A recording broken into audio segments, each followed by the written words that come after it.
And two British brothers are going on trial in Switzerland, charged with stealing a Ming vase and two bowls worth nearly £3 million. Stuart and Louis Ahern from London are accused of being part of a gang which raided the Museum of Far Eastern Art in Geneva in 2019. Now, you may have seen yesterday, Denmark has a new king, Frederik X, after his mother, Queen Margrethe II, formally signed her abdication. Yeah, hundreds of thousands of people lined the streets of Copenhagen there to greet their new monarch, and he appeared rather emotional as he waved to the cheering crowds. He was later joined on the balcony of Christiansborg Palace by his wife, the Australian-born Queen Mary. That's what the crowds were waiting for, isn't it? That's nice, isn't it? Yeah, it's very sweet. Australia's gone mad for it as well, hasn't it? Totally. Yeah. It really has, yeah. Let's have a look at the front pages of today's papers, shall we? A real variety of stories. I think every paper's got a different story this morning. Yeah, the Daily Telegraph carries a poll which forecasts a Conservative wipeout at the next general election on a level similar with 1997, with potentially Labour gaining a 120-seat majority.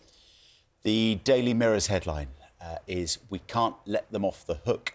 The paper is supporting campaigners, including Alan Bates, who said that those behind the Post Office IT scandal, which has had so much publicity, hasn't it, over the last couple of weeks, should now be punished by the courts. The Mirror backing them.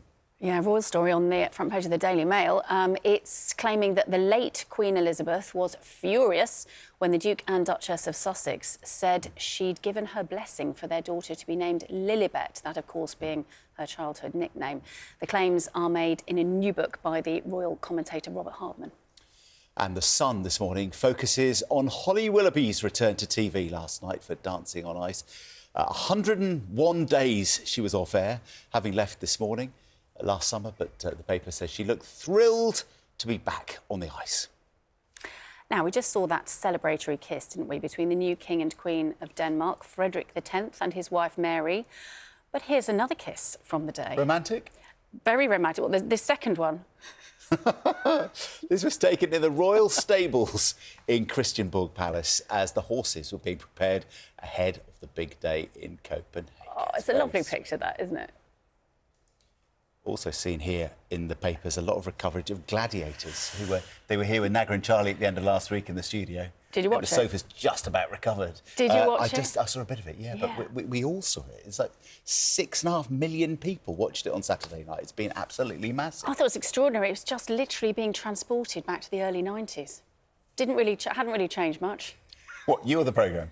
Well, no, definitely not me. Definitely not me.